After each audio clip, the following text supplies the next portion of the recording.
Hello learners, welcome back to CMA Junction. In this video, we are going to have our study plan, or else we can say that a revision plan for July 2020 exams. So अभी अगर आप देखें तो हमारे पास सिर्फ 40 days बचे हुए हैं एग्जाम्स के लिए.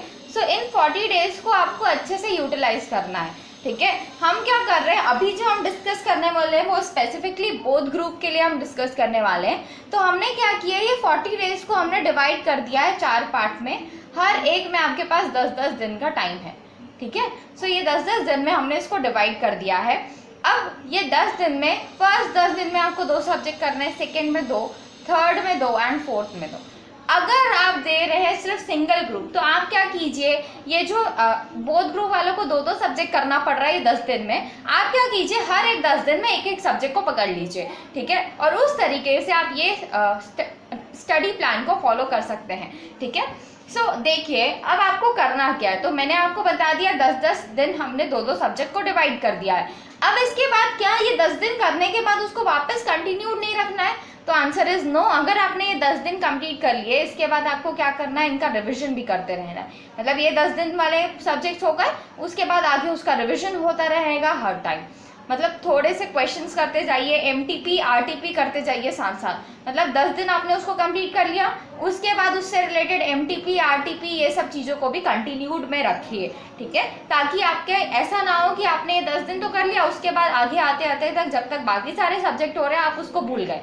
ये नहीं होना चाहिए. ठीक है, इसलिए आप क्या करेंगे, उससे रिलेटेड रिविजन भी साथ साथ करते जाएंगे. सो रिविजन और उसके बाद आगे करते साथ साथ भी आपको दूसरा रिविजन भी साथ साथ ही रखना है. सो हम देख रहे हैं, सबसे पहले मैंने आपको बोला फर्स्ट 10 डेज का हम डिस्कस करने वाले हैं. सबसे पहले आपको लेना है फाइनेंशियल अकाउंटिंग और इसके साथ साथ हम करेंगे cost and FM. So financial accounting में कैसे आपको स्टार्ट करना है वो देखिए. सो फाइनेंशियल अकाउंटिंग का फर्स्ट डे आज क्या है, 10 जून 2020. सो स्टडी नोट 1 से आपको स्टार्ट करना है. आज का टाइम बहुत कम बचा है आपके पास, इसलिए मैं आपको छोटा सा ही काम यहाँ पे दे रही हूँ. स्टडी नोट 1 जो कि बहुत ईजी है, पूरा थ्योरी आपको दिया हुआ है. 10 जून आज डेट है, आपको ये सबसे पहले कंप्लीट कर लेना है. सिर्फ रिवाइज करना है, सिर्फ रिवीजन प्लान है, ध्यान रखिएगा. आपने एक बार पढ़ रखा होना चाहिए, तभी आप इसको फॉलो कर पाएंगे अच्छे से. और नेक्स्ट आपको इसके साथ साथ करना है कॉस्ट एंड मैनेजमेंट अकाउंटिंग का जो इंट्रोडक्शन वाला पार्ट है. मतलब ये भी पूरा थ्योरी पार्ट है, आप फटाफट इसको पढ़ के कंप्लीट कर सकते हैं. आज का ही ये है ये. और इसके साथ साथ लर्निंग कर्व जो कि छोटा सा पार्ट है, मैंने सारे छोटे छोटे पार्ट यहाँ पे कवर कर लिए हैं. और आपका आएगा इंट्रोडक्शन टू फाइनेंशियल मैनेजमेंट. ठीक है, सो ये 4 चीज़ें आपको करनी है. सबसे पहले स्टडी नोट 1 फाइनेंशियल अकाउंटिंग का, उसके साथ साथ आप करेंगे study note 1 cost and FM का, and study note 5 cost and FM का, study note 6 cost and FM का. तो ये 4 चीज़ें आज आपको कंप्लीट करनी है. फटाफट से इसका रिविजन कर लीजिएगा सबसे पहले. इसके बाद आते हैं हम नेक्स्ट डे हम डिस्कस करने वाले हैं, दैट इज 11 जून को आपको क्या करना है. सो फाइनेंशियल अकाउंटिंग में आपको क्या करना है, फाइनेंशियल अकाउंटिंग में आपको कवर करना है computerised accounting and accounting standards. ये दोनों चीज़ें आपको कवर कर लेनी है 11 जून को. इसके बाद इसी में that is cost and FM का आएगा. कॉस्ट एंड एफएम में आपको 11 जून को डिसीजन मेकिंग टूल्स करना है. अगर देखें तो फाइनेंशियल अकाउंटिंग में एएस है और कंप्यूटराइज्ड अकाउंटिंग है. तो ये दोनों हमारे छोटे छोटे हैं, इसलिए मैंने इसको रखा है डिसीजन मेकिंग टूल्स के साथ, क्योंकि ये बड़ा है. ठीक है, सो 11 जून को आपको ये करना है, साथ साथ accounting standards and computerised accounting. Next हम आते हैं इसके बाद. तो इसके बाद आता है, हमने 11 जून का देख लिया. 12 जून का प्लान अगर देखें तो 12 जून को आपको करना है preparation of financial statement of profit oriented organisations. और इसके साथ साथ हम करेंगे यहाँ पे 12 जून को कॉस्ट एंड एफएम में बजटिंग एंड बजटरी कंट्रोल. ठीक है, सो ऐसे इसी तरीके से हमने पूरा प्लान बनाया है. सबसे पहले अब मैं आपको फाइनेंशियल अकाउंटिंग का पूरा बता रही हूँ, फिर हम कॉस्ट एंड एफएम का डिस्कस करेंगे. हमने 12 जून तक का देख लिया. 12 जून को आपको क्या करना है, preparation of financial statement. Next अगर आप देखें तो इसके बाद preparation of financial statement for not for profit oriented organisation आपको 13 जून को करना है. देखें तो बहुत छोटा छोटा टॉपिक्स, अगर आपने पहले पढ़ रखा है तो आप इजीली इनको कर सकते हैं. आपको क्या करना होगा, आपको सिर्फ इनसे रिलेटेड एग्जाम्पल्स को करते रहना है. ठीक है, सो ये दोनों दिन आपको इस दिन इसके रिलेटेड एग्जाम्पल, इस दिन इससे रिलेटेड एग्जाम्पल्स को कंटिन्यू करना है. 14 जून को आप करेंगे preparation of financial statement from incomplete records. इसको आपको कंप्लीट करना है 14 जून को, ठीक है। अगर आपको ऐसा लग रहा है इनमें से, जैसा मैंने आपको प्लान बनाया तो मैंने अपने हिसाब से बताया कि स्टूडेंट्स के लिए कौन सा ज़्यादा टफ हो सकता है, कौन सा ईजी हो सकता है, उस हिसाब से मैंने प्रिपरेशन की है। अगर आपका कोई भी चीज़ एक पर्टिकुलर दिन में खत्म हो जा रहा है, जैसे 13 जून को आपने नॉट फॉर प्रॉफिट को कंप्लीट कर लिया और साथ साथ इनकम्प्लीट रिकॉर्ड का भी रिविजन हो गया, तो आप उसके आगे वाले दिन पे कंटिन्यू हो जाए, उसके आगे वाले दिन जो भी चीज़ दिया होगा उसको करना चालू कर दें। क्योंकि हमारे पास अगर आप टाइम देखें तो बहुत कम टाइम बचा है, 40 डेज, करेक्ट 40 डेज आपके पास यहाँ से बचे हैं। अगर आप 11 जून से देखें तो हमको एक दिन अलग से लास्ट वाला बचा के रखना है। 20 से हमारा पेपर स्टार्ट हो रहा है, 20 जुलाई से। सो आपको 19 जुलाई को सेफ रखना है, किसके लिए? फाइनेंशियल अकाउंटिंग के लिए। सो उसको छोड़ के बाकी 40 डेज के लिए हमने यहाँ पे प्लान बनाया है। सो अगर आप एक भी दिन अगर बचा पा रहे हैं तो वो आपके लिए बहुत हेल्पफुल होगा। जो भी आपने पहले कर रखा है बहुत अच्छे से, उन पे आपको ज़्यादा टाइम नहीं लगेगा। सो उनके लिए आगे जल्दी जल्दी बढ़ते जाएंगे, ठीक है। सो 14 का हमने देख लिया। 15 जून को आपको करना है self balancing ledger, royalty, hire purchase and instalment purchase. तीनों इजी चैप्टर्स हैं, इसलिए मैंने इनको एक साथ रखा है यहाँ पे। नेक्स्ट 16 जून का अगर आप देखें तो अकाउंटिंग फॉर स्पेशल ट्रांजेक्शन, जिसके अंदर bill of exchange, consignment, joint venture and insurance claim है, वो आपको करना है 16 जून को। मैम इतना सारा हो जा रहा है, हम कैसे करेंगे? तो अगर आपने रिवीजन कर रखा, मतलब पहले ही सब कुछ पढ़ रखा है, तो आपका रिवीजन इजीली हो जाएगा। आपको सिर्फ इनसे रिलेटेड एग्जांपल्स को प्रैक्टिस करना है। अगर कोई एग्जांपल नहीं बन रहा है तो उससे रिलेटेड कंसेप्ट को समझने की कोशिश कीजिए कि क्या कंसेप्ट है उसके पीछे, ठीक है। नेक्स्ट अब हम आते हैं 17 और 18 जून को आपको पार्टनरशिप करना है। आज पार्टनरशिप थोड़ा बड़ा है और मेरे हिसाब से मैं आपको बोलूँगी कि आपको मेनली फोकस करना चाहिए admission, retirement, death, dissolution and insolvency. यही मेनली क्वेश्चंस आप देख सकते हैं, पिछले अटेम्प्ट में भी इन्हीं से रिलेटेड ज़्यादातर क्वेश्चन आए हैं। तो आपको मेन फोकस इन्हीं 6.5 तक के पूरे चीज़ों पर करना है, ठीक है, 17 और 18 को। सो 17 और 18 का हाफ ही दिन आप ले सकते हैं पार्टनरशिप के लिए, क्योंकि उसके बाद 18 और 19 का बचा हुआ टाइम आपको देना है ब्रांच एंड डिपार्टमेंटल अकाउंट्स को, क्योंकि वो भी एक बड़ा हमारा चैप्टर है, ठीक है। सो ये हो गया हमारा फाइनेंशियल अकाउंटिंग से रिलेटेड। अब हम आते हैं कॉस्ट एंड एफएम में। मैंने आपको बताया फाइनेंशियल अकाउंटिंग और कॉस्ट एंड एफएम को आपको साथ में करना है। सो हमने डिस्कस कर लिया 10th को आपको क्या करना है, 11th को आपको क्या करना है। 12th जून को आप करेंगे budget and budgetary control system. So 12 जून को आपको ये कंप्लीट करना है। Standard costing and variance analysis आपका 13 जून को पूरी तरीके से कंप्लीट हो जाना चाहिए।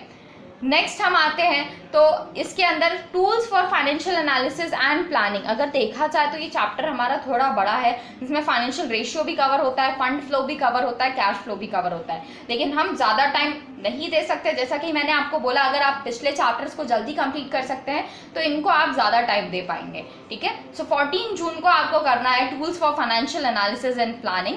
वर्किंग कैपिटल मैनेजमेंट आपको 15 जून को पूरी तरीके से कंप्लीट करना होगा। नेक्स्ट आते हैं हम study note 9, that is cost of capital, capital structure theories, dividend decisions and leverage analysis. ये जो है आपको इसको टाइम देना है 16 और 17 जून पूरा, मतलब पूरा 2 दिन आपको इसके लिए मिल रहा है, और बचे हुए 2 दिन आपको last study note that is capital budgeting को देना है, ठीक है। तो ये हो गया इसके 10 दिन। अब ध्यान दीजिएगा, यहाँ पे आपको लग रहा होगा मैम ये प्लान हमको आप यहाँ पे बता रहे हैं, हमको चाहिए ये प्लान लिखा हुआ। सो आप जाके हमारे टेलीग्राम पे जाके सर्च कर सकते हैं @CMA जंक्शन, और वहाँ पे आपको मैं इसका PDF फॉर्म में ये प्रोवाइड कर दूंगी आपको, ताकि आपके लिए प्लान्स आपके पास अवेलेबल हों, ठीक है। सो अब हम आते हैं लॉ एंड एथिक्स में। लॉ एंड एथिक्स आपको करना है, आपके पहले 10 दिन किस में जाएंगे? Financial accounting and cost and FM में। नेक्स्ट 10 दिन आपको देना है law and ethics and indirect taxation को, ठीक है। सो लॉ एंड एथिक्स में इंडियन कॉन्ट्रैक्ट एक्ट आपने फाउंडेशन में भी पढ़ रखा होगा, सेल ऑफ गुड्स एक्ट भी हमने थोड़ा बहुत फाउंडेशन में पढ़ रखा है। सो इसलिए क्या है, ये जो है हमारे थोड़े से हमारे को पता है कि इसमें होता क्या है, इसलिए मैंने आपको आपका Indian contract act, sale of goods act and negotiable instrument act, तीनों के लिए मैंने आपको एक ही दिन दिया, एक ही दिन में आपको ये तीनों को कंप्लीट करना है, ठीक है। सो फटाफट रिविजन करना है आपको, अलग अलग जगह से क्वेश्चंस उठा लीजिए और क्वेश्चंस को सॉल्व करना चालू कीजिए। सबसे पहले क्या कीजिएगा, एक बार बुक खोलिएगा, हमारा स्टडी मैट बहुत इंपॉर्टेंट है। सबसे पहले बुक खोलिएगा, बुक से आप सारी चीज़ें एक बार देख लीजिए ऊपर ऊपर से, क्योंकि आपने पहले पढ़ रखा है। सो ऊपर ऊपर से सारी चीज़ें देख लीजिए और उसके बाद MTPs उठाइए, RTPs उठाइए, वर्कबुक उठाइए, उनके क्वेश्चंस को करना चालू कर दीजिए और पिछले प्रीवियस ईयर के क्वेश्चन पेपर्स को उठाइए, उनके क्वेश्चंस को करिए, ठीक है। सो इसमें आपको ज़्यादा टाइम नहीं लगेगा। नेक्स्ट हम आते हैं Indian partnership act and limited liability partnership. ये दोनों को हमने एक साथ यहाँ पे कवर कर रखा है क्योंकि ये आपके इसमें नए इंक्लूड किए गए है ना, सो इसलिए हमने इसको यहाँ पे अलग से आपको एक दिन दे दिया है। नेक्स्ट हम आते हैं section number B, that is industrial laws. So industrial laws के लिए अगर आप देखें तो हर एक इंडस्ट्रियल लॉज, यहाँ पे 8 इंडस्ट्रियल लॉज कवर किए गए, हर एक के लिए मैंने एक एक दिन अलॉट किया है। सो क्या मैम इतना ईजी हो जाएगा, ये तो ईजिली आप कर पाएंगे? तो आंसर इज नो। आपको इसके साथ साथ कॉर्पोरेट लॉ को भी कंटिन्यूड रखना पड़ेगा, कॉर्पोरेट लॉ को भी आपको इसके साथ साथ करना है। सो हमारे पास 8 दिन है, 8 हमारे पास इंडस्ट्रियल लॉज है, तो 7 दिन आपको इंडस्ट्रियल लॉज और कंपनी लॉ दोनों को एक साथ करना है, ठीक है। 7 दिन आप अलग अलग सेक्शन नंबर बी के आप चैप्टर्स करेंगे और कंपनी लॉ कवर करेंगे, और इसमें जो एक दिन बच रहा है वो हम देंगे एथिक्स वाले पार्ट को, ठीक है। सो बिजनेस एथिक्स वाले पार्ट को हमने एक दिन इसमें से दिया है, ठीक है। सो ये हो गया लॉ का। नेक्स्ट हम आते हैं इनडायरेक्ट टैक्स पे। सो इनडायरेक्ट टैक्स में हमारे पास ये भी आपका किसके साथ कवर होगा? लॉ के साथ। सो लॉ और इनडायरेक्ट टैक्स आपको एक साथ करना है। सो यहाँ पे देखिए आपको कैसे करना है। सबसे पहले हम देखते हैं, तो यहाँ पे देखिए हमारे पास हमने कब से स्टार्ट किया है, ये हमने स्टार्ट किया है 20 जून से ये करना, और हमने कंप्लीट कर लिया, ठीक है ना। 19 जून तक हमने क्या कवर किया था? हमने कवर किया था cost and FM and financial accounting. अब हम आ रहे हैं इनडायरेक्ट टैक्स में, जो कि 20 जून से स्टार्ट हो रहा है। तो सबसे पहले बात आती है हमारा इंट्रोडक्शन की। इंट्रोडक्शन बहुत ईजी है, आप सबको पता है, और 20 जून को ही आपको इसको कंप्लीट करना है। नेक्स्ट 20 जून को इसके अलावा और भी चैप्टर्स है, जैसे कि टीडीएस टीसीएस आपको कंप्लीट करना है। छोटे छोटे चैप्टर्स मैंने फर्स्ट जैप के लिए रखे हैं। इंट्रोडक्शन, टीडीएस टीसीएस, रिटर्न्स आपको करना है, audit and E way bills, ये सारा आपका फर्स्ट डे का काम है आईडीटी का।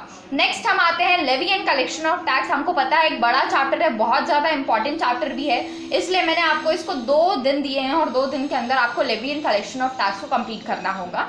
इसके बाद हम आते हैं 23 जून को आपको क्या करना है। तो 23 जून को आप करेंगे tax invoice, credit and debit notes and other documents. So ये आपका होगा 23 को। 24 हम आते हैं, तो 24 जून को आपको आईटीसी कंप्लीट करना है। 25 को आपको time, value and place of supply complete करना है। नेक्स्ट इसके बाद अगर आप देखें तो आता है हमारा 26, जिस दिन आपको कंप्लीट करना है रजिस्ट्रेशन, इसके साथ साथ accounts and records, payment of tax and matching concept, ये सब आपको 26 को ही कंप्लीट करना होगा। फिर 2 दिन आपके पास बचते हैं, सॉरी 3 दिन आपके पास बच रहे हैं, 27, 28, 29, ये पूरा आप किसको देंगे? कस्टम्स को देंगे, ठीक है। सो इस तरीके से हमने डिविजन किया है आईडीटी का। तो आपको इसको फॉलो करना होगा, तभी आप इजीली आराम से अपना डिविजन कंप्लीट कर पाएंगे। नेक्स्ट हम आ रहे हैं डायरेक्ट टैक्स पे। सो डायरेक्ट टैक्स और आपको इसके साथ करना है cost accounting. So direct tax और कॉस्ट अकाउंटिंग को हमने एक साथ रखा है। अगर समझ लीजिए कोई ऐसा पर्सन है जो कि फर्स्ट ग्रुप दे रहा है, तो वो क्या करेगा? सिर्फ एक ही ग्रुप दे रहा है, सिंगल ग्रुप है ना, फर्स्ट ग्रुप, तो उसके लिए डायरेक्ट टैक्स यहाँ पे करेगा, और कॉस्ट अकाउंट आप नेक्स्ट जो डेज आएंगे उसमें कवर करेंगे, ठीक है। ये जो है डायरेक्ट टैक्स को हमने कवर करने की कोशिश की है। 9 दिन में आपको डायरेक्ट टैक्स को पूरी तरीके से कवर करना होगा, ताकि आप अच्छे से कंपनी अकाउंट्स और OMSM को टाइम दे पाए, ठीक है। कंपनी अकाउंट्स थोड़ा सा लेंदी है, तो हमने उसको 10 दिन दिए हैं और इसको 9 दिन दिए। क्यों ऐसा हो रहा है? क्योंकि हमको एक दिन बचा के रखना है, किसके लिए? फाइनेंशियल अकाउंटिंग के लिए। सो अब देखिए section number A, that is income tax basics, आप सबसे पहले कवर करेंगे 30 जून को। यहाँ पे आपको पूरा मतलब basic concept, residential, agriculture income and income which do not form part of total income, ये चारों को आपको कंप्लीट करना है 30 जून में। देखें अगर आप, तो बेसिक कंसेप्ट, रेजिडेंशियल और एग्रीकल्चर इनकम, इनसे क्वेश्चन आते हैं 15 मार्क्स वाले, जो प्रैक्टिकल क्वेश्चंस होते हैं। और नॉर्मली 4th वाला स्टडी नोट से प्रैक्टिकल क्वेश्चंस 15 मार्क्स वाले में नहीं आता, लेकिन ये MCQs, fill in the blanks, इन सब में पूछा जा सकता है। तो ये भी इंपॉर्टेंट है, चारों चैप्टर्स आपको कंप्लीट करने होंगे।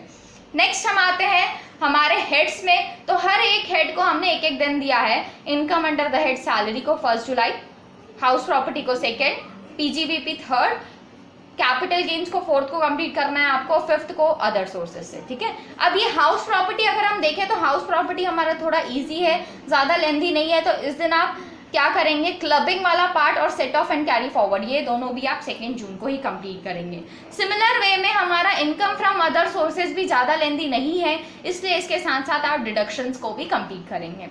नेक्स्ट हम आते हैं 6 जुलाई को आपको छोटे छोटे चैप्टर्स करने हैं, जैसे कि रिलीफ आपको कंप्लीट करना है, assessment of various persons, TCS and advance tax, ये सब आपको कंप्लीट करना है 6 जुलाई को। 7 जुलाई को हमने 2 चैप्टर्स यहाँ पे रखे हैं, TDS and return and pan. आप जितनी जल्दी जो भी कंप्लीट करते जाएंगे उतना आपके पास आगे के लिए टाइम बचता जाएगा, तो वो ध्यान रखिएगा ना। जैसे मैंने आपके लिए छोटे चैप्टर्स रखे हैं, तो आप ऐसा नहीं होना चाहिए कि आपने कर लिया तो आप फ्री बैठे हैं। आपको क्या करना है, आगे का पकड़ते जाना है ताकि आप एग्जाम के टाइम पूरा रिलीफ हो जाए, ठीक है।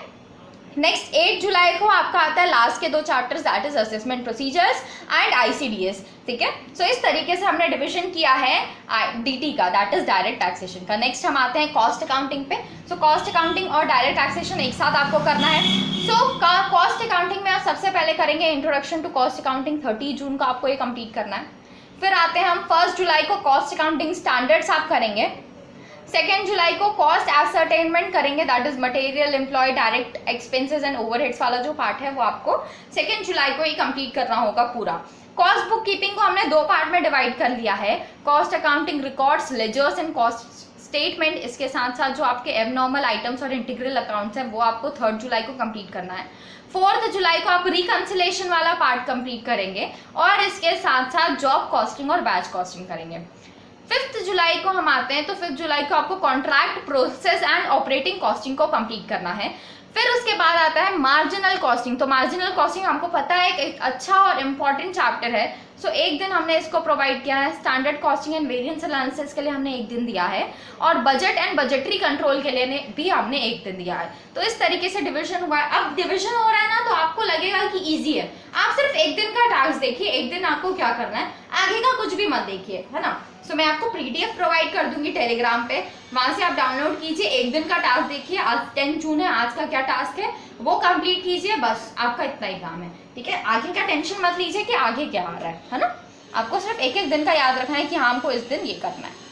नेक्स्ट देखिए कंपनी अकाउंट्स एंड ऑडिट में हम आते हैं। हमने ये कंप्लीट किया 8 जुलाई को। कंपनी अकाउंट्स एंड ऑडिट हम चालू करेंगे 9 जुलाई से। सो 9 जुलाई को आपको क्या करना है, सो 9th और 10th को आपको सबसे पहले स्टडी नोट 7 जो कि पूरा थ्योरी है आपका, ऑडिट अंडर कंपनीज एक्ट को कंप्लीट करने लेना है। 2 दिन हमने दिया है इसके रिवीजन के लिए, 9th और 10th जुलाई। अच्छे से इसको कीजिएगा क्योंकि अगर देखें तो ऑडिटिंग ही हमारा 50% कवर कर लेता है पूरा, है ना। सो इसीलिए इसको आपको अच्छे से करना है। पूरा थ्योरी है, आप सेक्शंस का नाम याद रखने की कोशिश कीजिए, ठीक है, और उसके अंदर क्या स्टोरी लिखी हुई है वो आप अच्छे से समझने की कोशिश कीजिए। अगर स्टोरी की तरह देखेंगे ना तो आपको जल्दी याद होगा वो सब। नेक्स्ट हम आते हैं ऑडिटिंग कंसेप्ट में। ऑडिटिंग कंसेप्ट के लिए भी हमने 2 दिन दिया है, 17 और 18 जुलाई में आपको इसको कंप्लीट करना है, ठीक है। लेकिन सबसे पहले 9th और 10th को आपने ये किया, फिर उसी के बाद अगर हम ऑडिटिंग को पकड़ते तो वो थ्योरी हो जाता वापस से, तो फिर बोरिंग लगने लग जाता है। इसलिए हम क्या करेंगे, सबसे पहले स्टडी नोट 7 हमने कंप्लीट किया 9th और 10th को। फिर 11th को आप कंप्लीट करेंगे एक practical, that is banking, electricity and insurance company. फिर हम आएंगे कैश फ्लो स्टेटमेंट में, जिसके लिए हमने 12 जुलाई आपको दे दिया है। प्रेजेंटेशन ऑफ फाइनेंशियल स्टेटमेंट 13 जुलाई को आपको कंप्लीट करना है। इसके बाद हम आते हैं अगर आप देखें तो इसके बाद हमारा आता है 14 जुलाई। सो 14 जुलाई को हमने यहाँ पे अलॉट नहीं करके रखा है आपके लिए, तो आप 14 जुलाई को एज यूज कर सकते हैं अगर आपका कहीं पे भी डेज में बच रहा है तो, ठीक है। सो 14 जुलाई आपके पास एक एडवांटेज आ गया है यहाँ पे। सो 14 जुलाई अगर आपके लिए कोई भी बीच में डेट बच रही है जहाँ पे आपने कुछ कंप्लीट नहीं किया है, सो उसको यूज कर सकते हैं यहाँ, ठीक है। नेक्स्ट हम आते हैं 15 जुलाई, तो अकाउंटिंग स्टैंडर्ड्स आपको 15 जुलाई को कंप्लीट करने हैं। नेक्स्ट 16 जुलाई को आपको करना है accounting of shares and debentures, ठीक है। तो इसको हमने दिया है पूरा 1 दिन, आप अच्छे से इसको कर लीजिए क्योंकि एक अच्छा इंपॉर्टेंट चैप्टर है और अच्छे खासे क्वेश्चंस उससे मिल जाएंगे आपको, ठीक है। और लास्ट में मैंने आपको बता दिया 17 और 18 को आपको स्टडी नोट 6 को कंप्लीट करना है। नेक्स्ट हम आते हैं इसके बाद operation management and strategic management. इसके लिए भी इसको किसके साथ करना है, कंपनी अकाउंट्स एंड ऑडिट के साथ आपको कंप्लीट करना है। सो 9th जुलाई से हम इसको स्टार्ट कर रहे हैं। स्टडी नोट 7 सबसे पहले आप कंप्लीट करेंगे 9th जुलाई को। फिर हम आते हैं 10th जुलाई। 10th जुलाई को आपको प्रोजेक्ट मैनेजमेंट कंप्लीट करना है, ठीक है। 11th जुलाई को आप कंप्लीट करेंगे productivity management and quality management. 12th जुलाई को अगर हम देखें तो आपको इंट्रोडक्शन वाला पार्ट कवर करना है यहाँ पे 12th जुलाई को, और इसके साथ साथ आपको यहाँ पे कवर करना है स्ट्रैटेजिक मैनेजमेंट वाला भी इंट्रोडक्शन। तो दोनों के इंट्रोडक्शन आप 12th जुलाई को कंप्लीट करेंगे। फिर हम आते हैं 13th जुलाई। सो 13th जुलाई को आपको करना है डिजाइनिंग एंड ऑपरेशनल सिस्टम। सो ये वाला पार्ट आपको 13 जुलाई को कंप्लीट करना है। 14 जुलाई का अगर हम देखें यहाँ पे, तो 14 जुलाई को आपको स्टडी नोट 10 कंप्लीट करना है। स्टडी नोट 9 आप 15 जुलाई को कंप्लीट करेंगे। और इसके बाद हमारे पास आता है 16, 17 को हमको स्टडी नोट 2 कंप्लीट करना है। और लास्ट में दैट इज 17 और 18 को आप कंप्लीट करेंगे। दैट इज 16, 17 का हाफ आपको स्टडी नोट 2 के लिए देना है और हाफ आपको स्टडी नोट 4 के लिए अलॉट करना होगा, ठीक है। सो 17 और 18 को आपको ये कंप्लीट करना है। अब आता है 19 जुलाई। सो 19 जुलाई है हमारा फर्स्ट पेपर। कौन सा आने वाला है? फर्स्ट पेपर हमारा आएगा फाइनेंशियल अकाउंटिंग, जो कि आपका होने वाला है 20 जुलाई को, है ना। सो आपको क्या करना है, 19 जुलाई को पूरा का पूरा टाइम आपको फाइनेंशियल अकाउंटिंग को देना है, क्योंकि फर्स्ट पेपर है आपका। फर्स्ट पेपर बहुत अच्छे से जाना चाहिए। सो फर्स्ट पेपर अगर अच्छा गया तो आगे के पेपर भी आपके अच्छे से जाएंगे, आप कॉन्फिडेंटली निकाल पाएंगे, ठीक है। सो आपको क्या करना है, फाइनेंशियल अकाउंटिंग को पूरा 19 जुलाई दे देना है। इस दिन आपको क्या करना होगा, आप MTPs फॉलो कीजिए, आप RTPs फॉलो कीजिए, प्रीवियस सजेस्टेड आंसर्स जो आपको दिए हुए हैं प्रीवियस ईयर क्वेश्चन पेपर्स के, उनको फॉलो कीजिए, ठीक है। सो ये सब काम आपको इस दिन करना है। अब आती है रिवीजन। हम ये रिवीजन ही पढ़ रहे हैं, लेकिन रिवीजन में ही रिवीजन और कैसे किया जाएगा। सो हम कर रहे हैं फाइनेंशियल अकाउंटिंग से स्टार्ट। फाइनेंशियल अकाउंटिंग और कॉस्ट एंड FM को हम सबसे पहले कर रहे हैं, है ना। So financial accounting, cost and FM हमने 10 दिन में कंप्लीट कर लिया। उसके बाद आपको क्या कर रहे हैं, जब आप लॉ स्टार्ट करेंगे ना, सो लॉ तो आपको करना ही है, साथ साथ आपको फाइनेंशियल अकाउंटिंग और कॉस्ट एंड FM भी कंटिन्यू करना है, ठीक है। सिमिलर वे में आप IDT स्टार्ट कर रहे हैं तो IDT के साथ cost and FM financial accounting को कंटिन्यू रखना है। सिमिलर वे में जब डायरेक्ट टैक्स में जाएंगे, डायरेक्ट टैक्स और कॉस्ट अकाउंटिंग जब पकड़ेंगे हम, तो ऊपर के जो 4 सब्जेक्ट्स हम कंप्लीट कर चुके हैं उनका रिविजन साथ साथ करते जाना है। ऐसा नहीं कि पूरा पकड़ के बैठना है, थोड़ा थोड़ा ऊपर से देखते जाइए कि क्या क्या चीजें हैं। शॉर्ट कर लीजिए अपना, मतलब एकदम शॉर्ट में समझने की कोशिश कीजिए कि क्या है, अगर किसी में भी डाउट आ रहा है तो, ठीक है। इस तरीके से आपको ये पूरा कवर करना है, ठीक है। ध्यान रखिएगा, सिर्फ बुक नहीं करना है, बुक के साथ MTP, RTP इन सबको भी फोकस करना है, क्योंकि वो भी बहुत ज्यादा इंपॉर्टेंट। कई बार ऐसा होता है कि MTP जो आपके निकाले जाते हैं उन्हीं के सेम टू सेम क्वेश्चन आपके आंसर पेपर में आ जाता है, तो कितना ज्यादा इंपॉर्टेंट है सोचिए MTP, ठीक है। और ध्यान रखिएगा कि आपको बुक के एग्जाम्पल्स को भी इंपॉर्टेंस देनी है। अगर बुक और आपका MTP और इसके साथ साथ प्रीवियस ईयर क्वेश्चन पेपर आपने कंप्लीट कर लिया है, तभी जाइएगा आप वर्कबुक में, RTPs में, ठीक है। तब तक आपको क्या करना है, अगर आपने previous year MTP example complete कर लिया है बुक का, फिर ही वर्कबुक और RTP में जाना है, तब तक हमको यही अच्छे से कवर करना है। ऐसा नहीं होना चाहिए कि आप वर्कबुक नहीं किया तो आपको टेंशन नहीं लेनी है। अगर आपने ये तीनों भी अच्छे से कर लिया ना, तो बहुत है आपके एग्जाम्स में अच्छे मार्क्स लेके आने के लिए, ठीक है। सो ये जो PDF है मैं आपको प्रोवाइड कर दूंगी हमारे टेलीग्राम चैनल पे @CMA जंक्शन पे, तो वहां पे आपको ये मिल जाएगा। So all the best. I hope ये स्टडी प्लान आपके लिए हेल्पफुल होगा। हमने पूरे डेज के हिसाब से आपके लिए डिवाइड कर लिया है कि आपको किस तरीके से यहाँ पे वर्क करना है। So all the best. And अगर आपको ये वीडियो हेल्पफुल लगा, सो प्लीज़ वीडियो को शेयर कीजिए अपने फ्रेंड्स के साथ, ताकि वो भी इससे हेल्प ले सके, ये प्लान वो भी फॉलो कर सके। एंड अगर वीडियो हेल्पफुल लगा, सो प्लीज़ वीडियो को लाइक कीजिए, शेयर कीजिए, सब्सक्राइब कीजिए, and don't forget to press that bell icon to get more updates. So that's it, see you all in the next video.